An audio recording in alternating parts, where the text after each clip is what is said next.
you understand shame, you understand it's a social construct. We cannot experience shame without an other. And when we are in, open and when we are outside, it's easy to kind of experience that shame and know that it's there. But the problem is that now we're in our bedrooms and we're laying in our bed and we're looking at our phone and we're feeling this deep sense of shame when we look at somebody else's life, what we imagine them to be. And so if you understand, shame makes us hide, right? And it doesn't just necessarily make us hide our bodies, which it does as well, but it makes us hide internally. And that's why it's so dangerous within relationships. Hey, housewives, come on in. You know the dirty dishes are still in the sink from yesterday and the laundry is still in the basket. Pop your AirPods in and make yourself at home here. I'm Tracy. I'm Tori.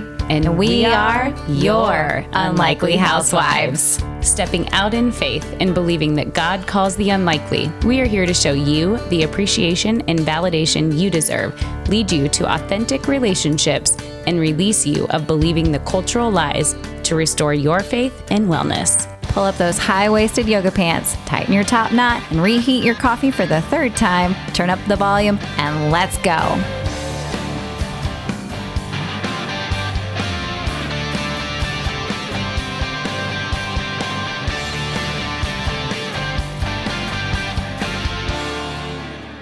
Housewives. Hey. We are so excited to have this guest back. Oh my gosh. She's amazing. She is. Her first episode with us dropped in July. Yeah. And that's For the One who she actually burdened by a secret. Yes. She actually was one of the reasons why we came up with this series. It's just like my that's mind is right. doing this right now as we're recording. But we were looking up shame. That's what we were searching because all these episode titles that we're like, man, this is like all about shame. And we looked her up on Podmatch with the word shame. And that's how we found her. Looky there. I'm just light bulb on. I know. I mean, we knew that obviously. So this is why we did part 2 though, was because we had her on for her story. Cause that was part of. Yes. That was the initial part. And then the book was being released in October. Yes. The book is out now. Uh-huh. She is also on the OWN networks. Yeah. She's an episode in a docuseries called Unlocked Family Secrets. Mm-hmm. So you have to check out that episode. That episode originally aired on October 18th. So definitely want to check out Dr. Zoe Shaw. Yeah. I mean, we talk about shame in that original episode with her story, but we're talking about her book more specifically in this episode. And that is Stronger in the Difficult Places. And to sum it up, she has put to words what you've been feeling all along. Yeah. You can now have language to just talking about it. Yeah. Those feelings that you're like, I just don't understand. Like, there's words to it. Yes. And if you were somebody who went into the Brene Brown like books and all the things, because this is me, I will definitely say I was one of those people who I wanted to understand of being authentic, being in the arena, who you give it. To me, quote unquote, it didn't work. Like I still felt like, why isn't this working? Like if I accept all these things to be true, and if I'm doing all that, like, why isn't this working? And she explains why, because it's a completely different level of shame. And that's something that again, light bulb moment. And I was like, oh my gosh. So again, when you don't understand Brene Brown, you're like, why isn't this working? You feel more shame. But this was very eye-opening. And we laughed a lot. It was so good. Did.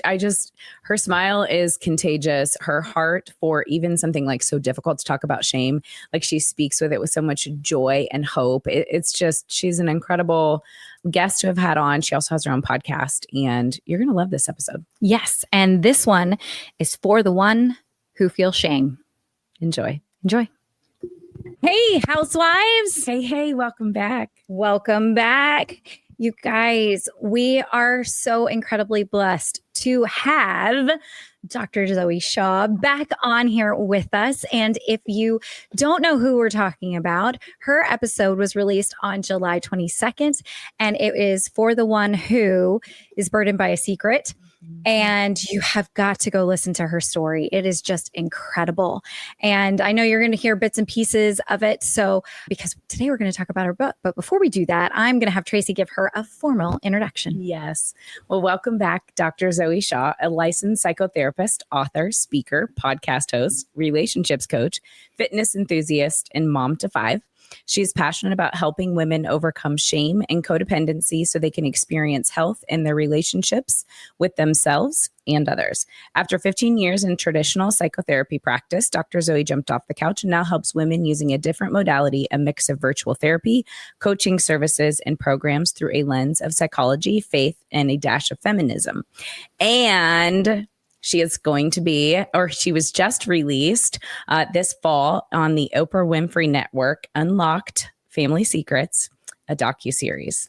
So we are so excited to have you with us again. Oh, thank you. Thank you. I'm thrilled to be here with you ladies. Our last conversation was amazing, and I just love what you do.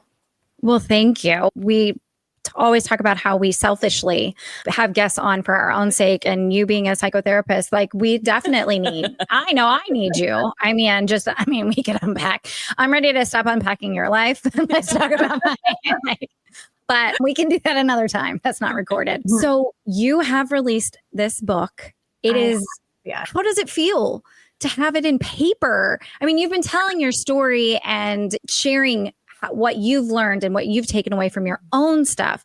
But now like it's book form. Like I almost feel like it's real, right? Yeah.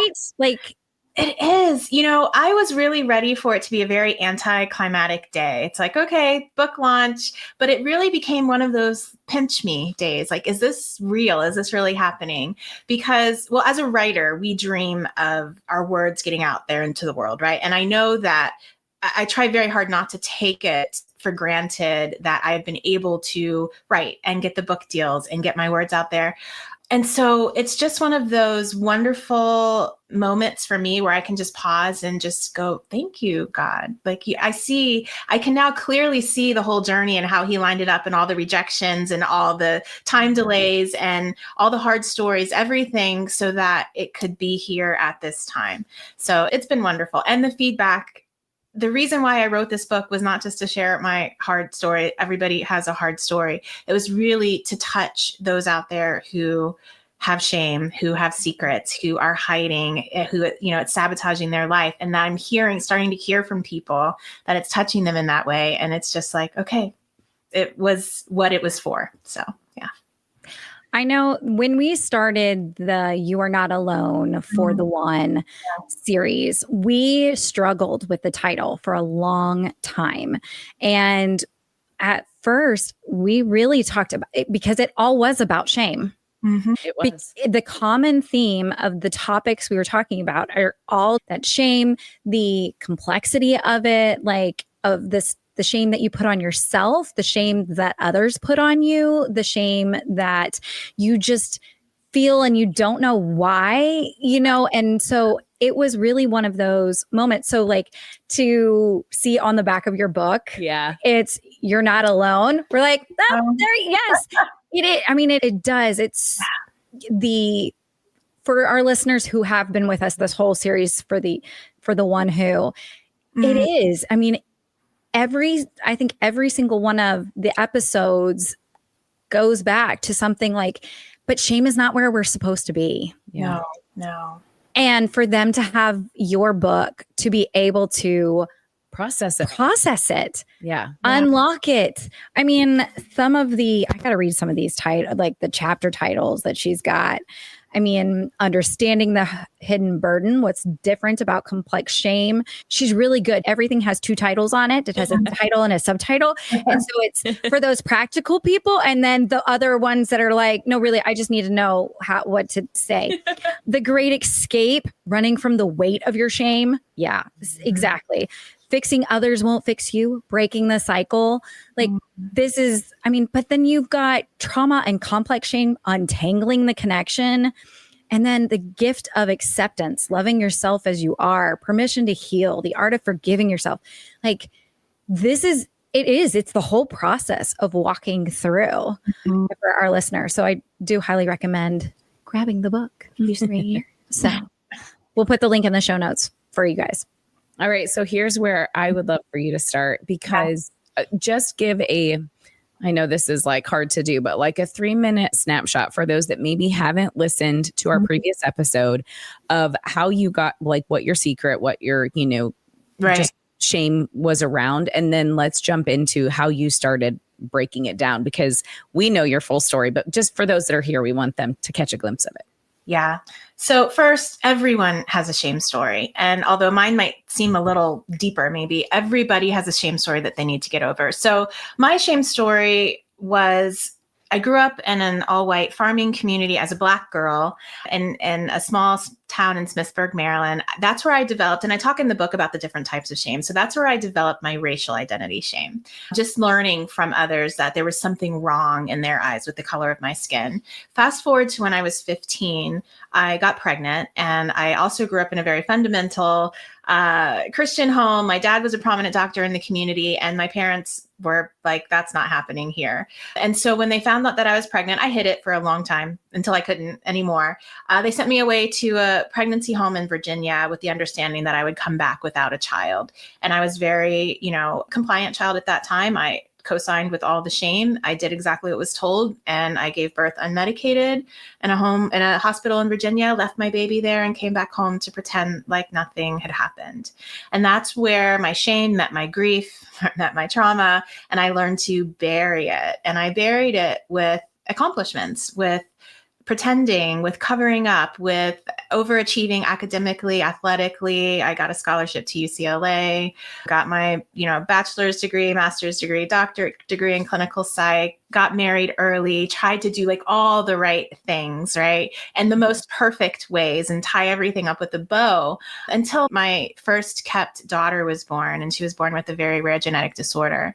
And we were sitting in the NICU and not knowing if she was going to live or die, not knowing if she had, brain activity or not. And that's where I began to develop this story that God was punishing me for placing my first daughter for adoption and punishing my daughter. And so my shame dam broke, and I spiraled for many years and eventually came to a place where I both studied and understood on a personal level how to, number one, create a language for the type of shame that I have. And I can talk a little bit more about that.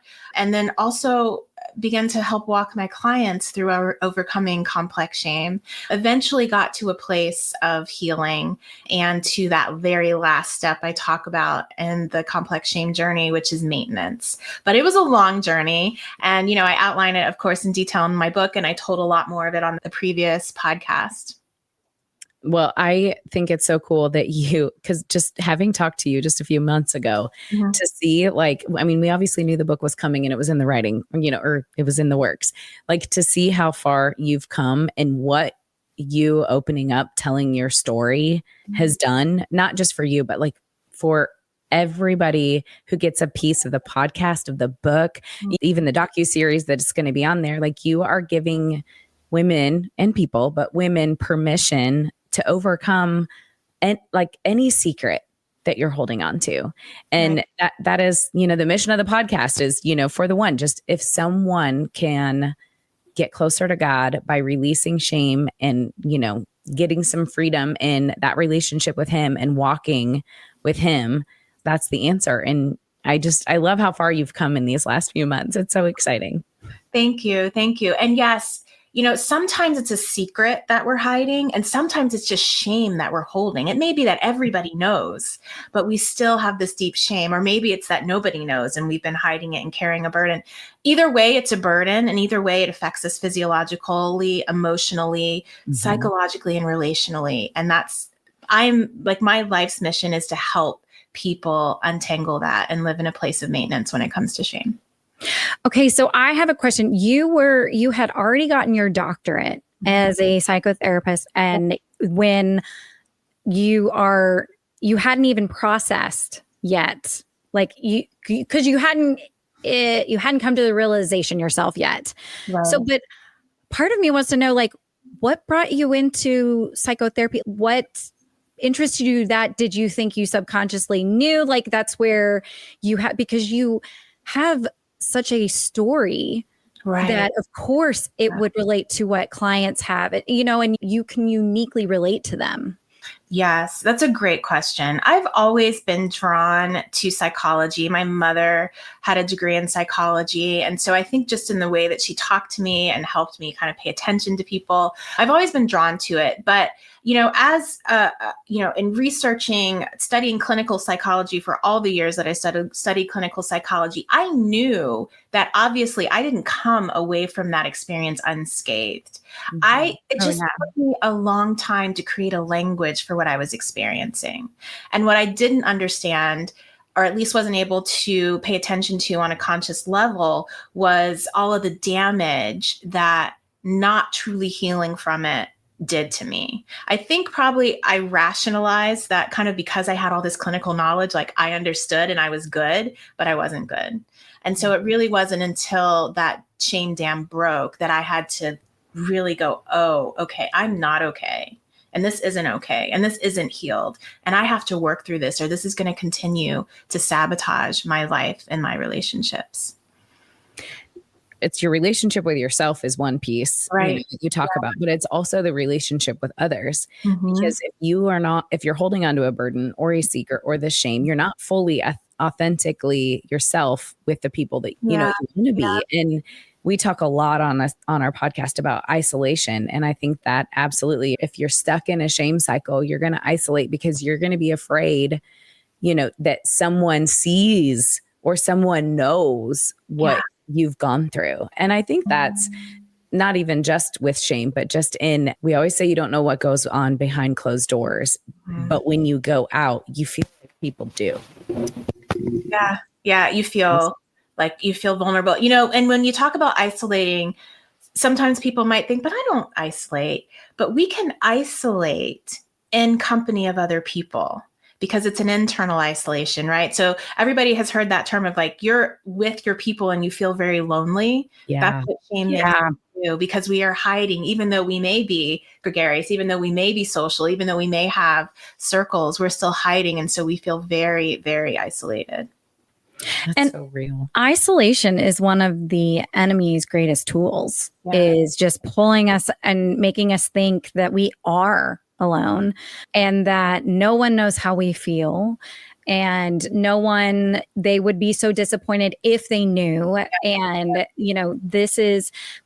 but it's the you are not alone part. It's that if you don't have these conversations with people, if you don't open up and say, okay, like I'm not healed yet, but the part of me, I have to tell you this, what I'm dealing with, what I'm struggling with, what this part of my life that I'm really scared you're going to judge.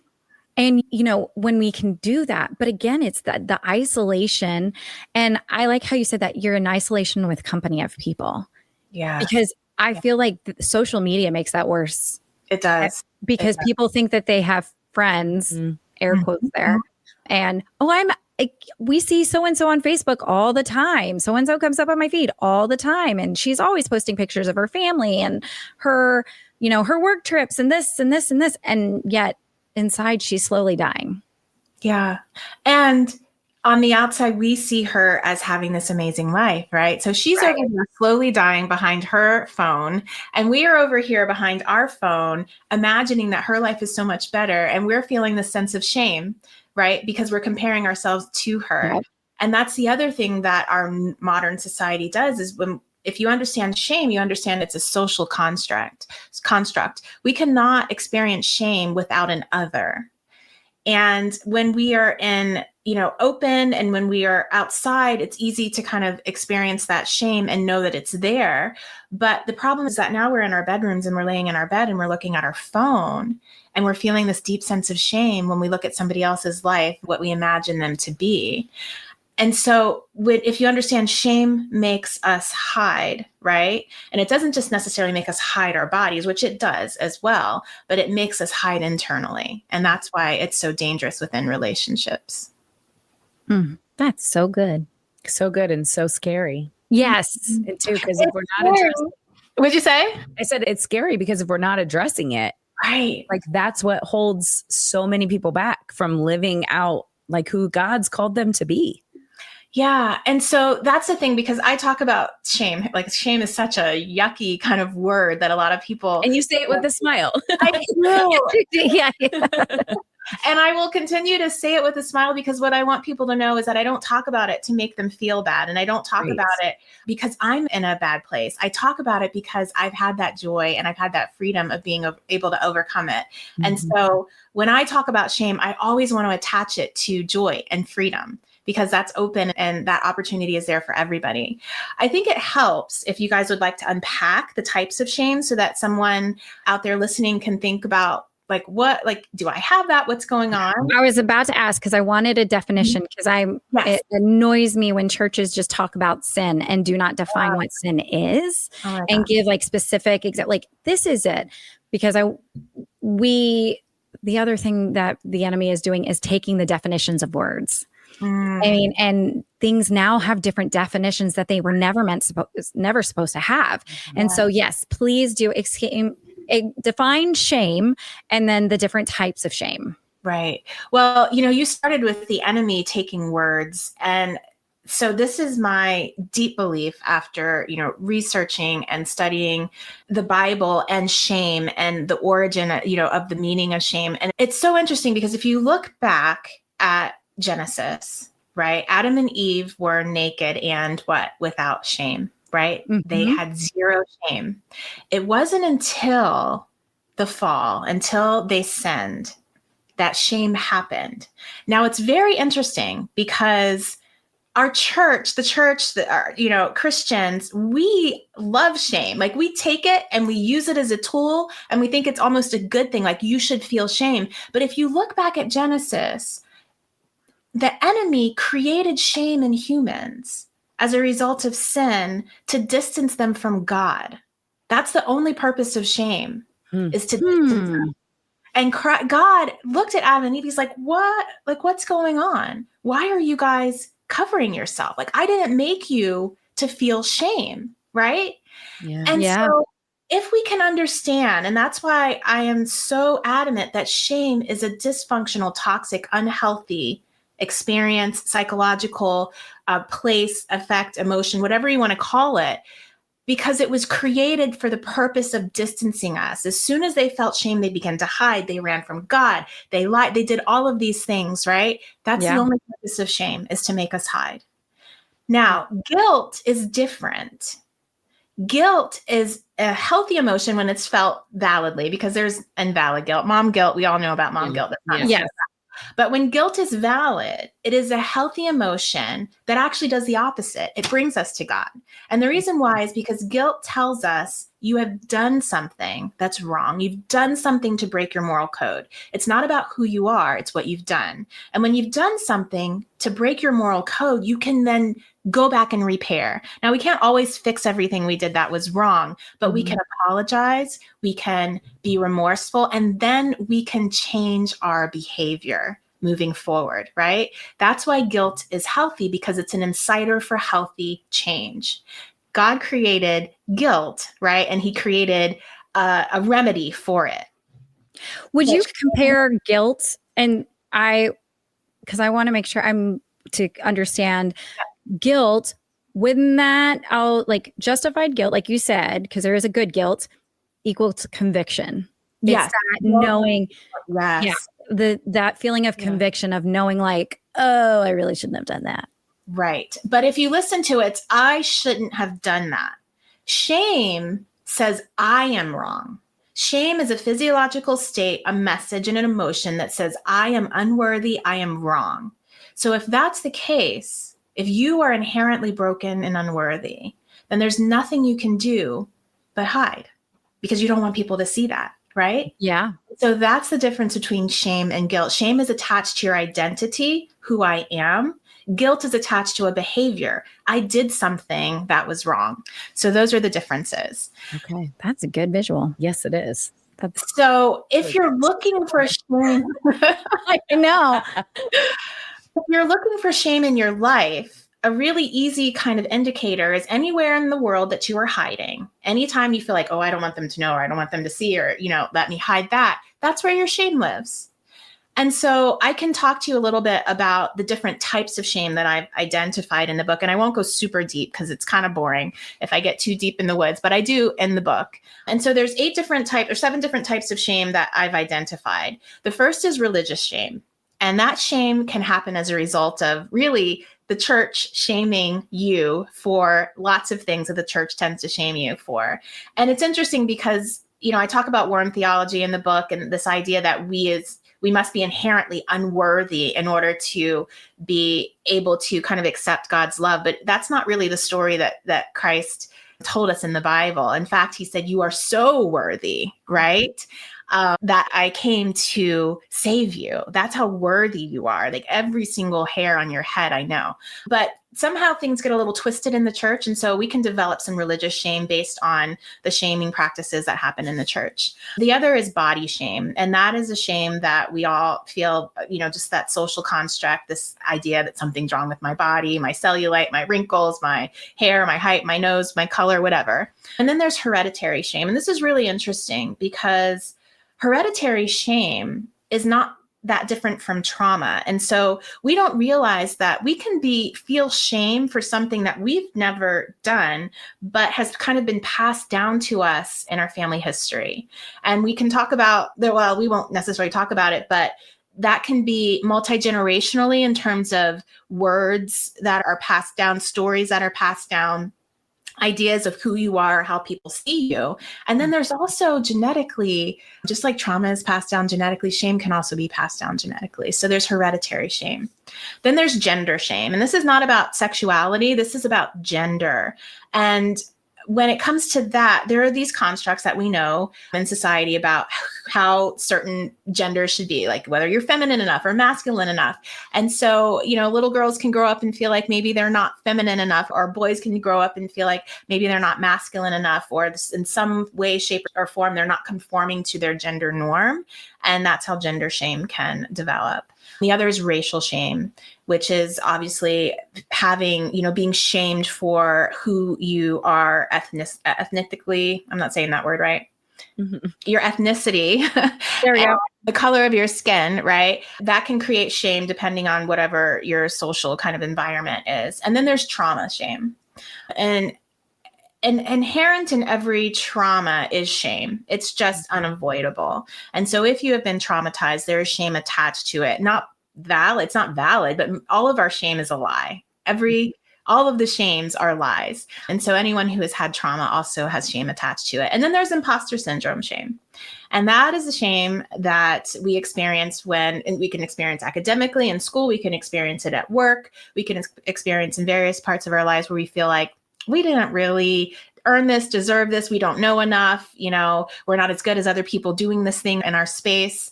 So those are the types of shame that I've outlined. And so if you're, listening, you can probably identify that some of these are stronger, bigger shames for you. There might be one that's like a huge one, and it helps you kind of understand how and where your shame came from.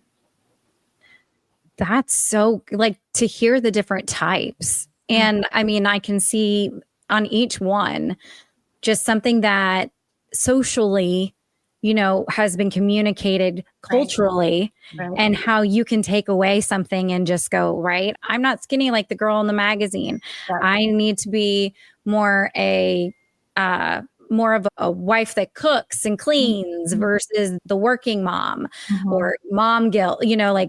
That mom really should be called mom shame, I guess, with that. Yeah, I think that's a good one.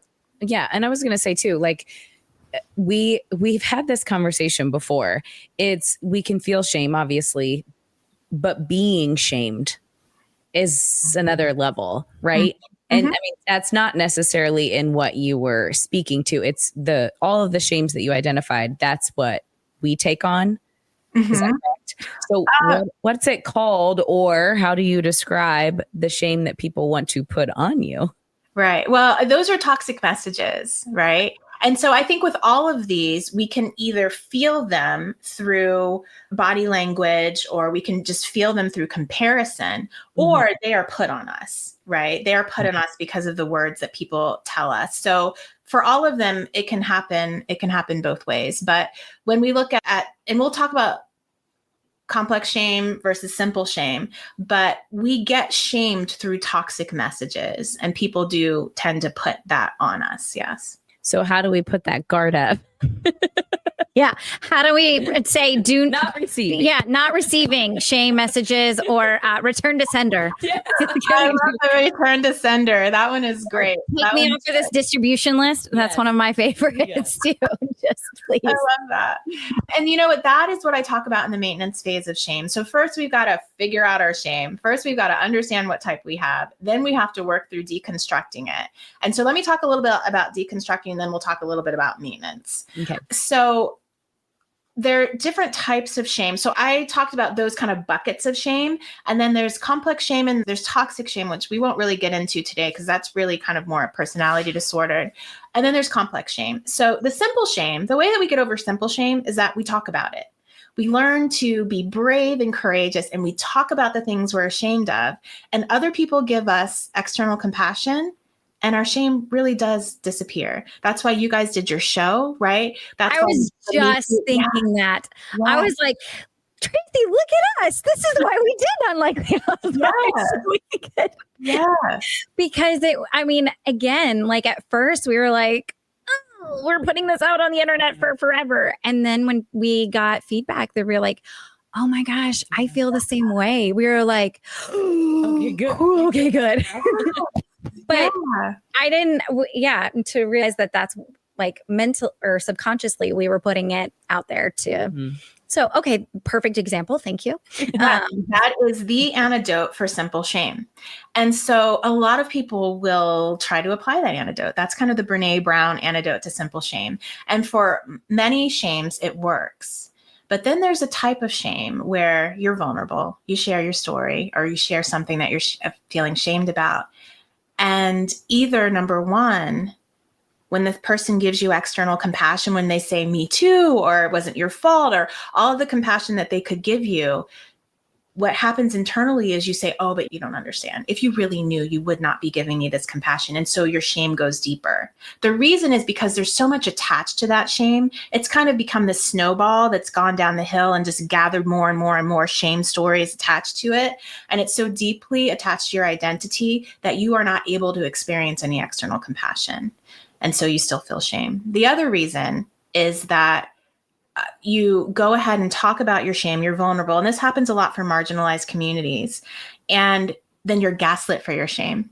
So the response is, oh, that didn't really happen the way you said, or I think you're over exaggerating, or in some way your experience is dismissed. And so you don't feel anything except for more shame, and it spirals down. So that's complex shame, when you are able to be vulnerable and your shame does not go away. That is complex shame. And the way it develops is, number one, you tend to be an internalizer, meaning you tend to take on blame. And that's probably based on your temperament and the way it interacted with your person and your environment to create a personality. And then the other is, like I said, you have this one shaming experience, and then you're running from your shame and you're sabotaging yourself. And you have many, many other shame experiences that attach to it. And so it's not easy to just kind of untangle. And so that's why I wrote this book. And the book is great for people who have simple shame because we still have to do all those exercises too. And it's perfect for people who have complex shame because I help them untangle it and then get to a place of maintenance. What I love, though, is that you just said you described the complex shame almost the same as simple shame. It's just a whole nother level. Wow. And I think that's it's kind of like, it's my husband will like give me a compliment, right? And I'll be like, yeah, but and he's like, just take it. Like, yes. But deep down, it's my body shame that is like, I don't feel like that, I look that good in this or whatever, so it is, I could understand what you're saying on that. Like the body shame is like, just, it's so deep because of childhood issues and maybe being nicknamed Thunder Thighs when I was in middle school. I don't know. Maybe I need to let that go. That one's she's been holding on to. I let that go a long time ago. I still just joke. Sure, quite often. sure she has. May I suggest a book, Tracy? Okay, but you get what I'm saying. Yes. Well, so my question is undealt simple shame. Like if you do not deal with simple shame, it can turn into complex shame. Like because it keeps simmering and going further and further down. So if you're not doing the healthy things to go, this isn't mine, this is not what I'm supposed to hold on to, then it can spiral and can turn into complex shame, correct? 100%. Most shame starts out as simple shame. And yes, then it snowballs and becomes complex shame. That's good to know. Yeah. So then that's why, everybody needs this book because then they deal with the simple shame. You can deal with the simple shame by reading this book or starting your own podcast. That seems to work. And so then you can have complex shame like Tracy and I do from starting the podcast. We really do love this podcast. I just want you to know, Unlikely Housewives. It's just like all things in life. Yes. They take work and you have to work on your shame. Yeah. For real. Like we had this conversation out. Who were we just talking to? It was about marriage counseling. It was recent, but it was you go to counseling, not just when things are really, really bad and you're on the brink of divorce. Like you go when you're like, okay, I need help processing this. Like I can't let this go or get over this. Like there are, you address it when it happens. Like those are the things that you need to, otherwise it's going to develop into so much worse. That's when the healthiest it's going to ever be. And so go ahead and take care of it then instead of waiting for it to pressurize. So how would you, as we have, children, and you're a mom of 5. So how can we prep our children for the shame that they're going to feel and get from the world? Like, because the world and from us. Yeah, from us. Yes. Like, on purpose, but heck, if we're not doing a good job yet, right, we're got to work on that ourselves. But it is quite common to be passed down. You've already stated that too. Oh yeah. And really great question. Before I even fully understood shame, I was great at shaming my kids. That was a wonderful tool to try to change behavior. And we do it because we are taught in society that if you shame somebody, their behavior will change. And research has shown that that's not true. When you shame people, their behavior goes underground. It gets worse, but it goes underground. And so it looks like it works on the surface. And so we do it in schools and churches and homes because it looks like it works, but it doesn't. And so the question that you asked was, okay, so like, what do we do for our kids? Because the reality is shame is never going away. It's a part of our world, right? And so even when I talk about untangling it, I never say you're never going to feel shame again. I feel shame every single day, mostly. And the thing about it though, is that I am in a place now, and we can help our children get there, that when shame comes, I see it. Like it comes, I feel it. I'm like, oh, I know what that is. That's shame. And I almost imagine myself standing on the side of a riverbank, and shame is coming, right? And I see it going, and it comes here, and I identify it. It's shame. And I know exactly what shame wants me to do. It wants me to hide. And because I know that, I know I'm going to do the opposite. I'm going to speak up. I am not going to allow shame to let me hide. And so then I just watch it flow back down, the river. And so we can allow our children to get to that place by identifying it, by making sure that when we are talking about a behavior or anything that needs to change, that we talk about it as a behavior. You did this, not you are this, right? And it's so easy to just be like, oh, why are you so lazy? Or why are, whatever kind of words we use, or you're messy, or anything that we do to globally identify our children is going to shame them. But if we say, hey, there's a lot of things on this floor, we have got to pick it up because we don't want to trip, and then it's just the thing. It's not who you are as a person. And then the other thing we have to understand is shame is so sneaky, because shame doesn't just get created by words. It gets created by a look and a tone and body language, which we moms are. That down. I know.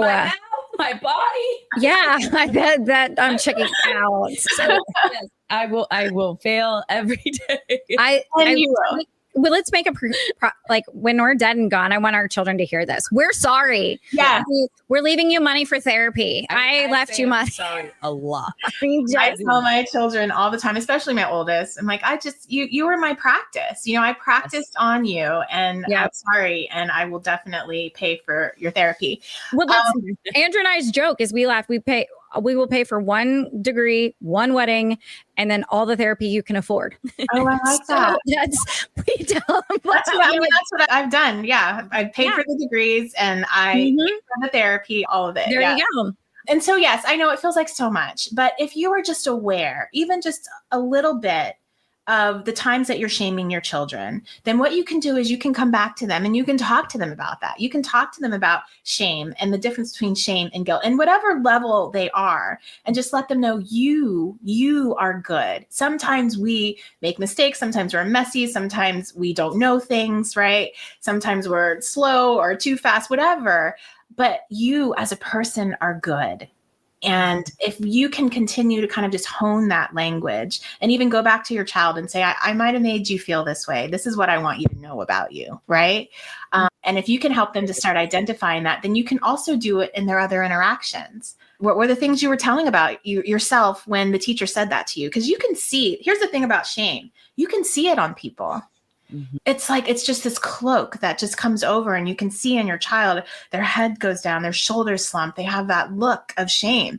And when you see that on your child, you can talk to them about it and say, sometimes when I feel that way, I say these things to myself and I know that they're lies. And this is what I need to tell myself instead.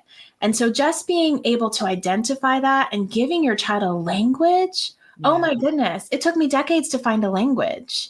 And when I finally developed a language for shame, now I can overcome it. Otherwise, you just sit in it. You don't know what it is. And you just kind of wait for it to sink deeper so you can kind of ignore it, or, it can go away. So that's what we can do as parents. There's hope. And we will always feel shame and always shame our children, but we can help them in the process.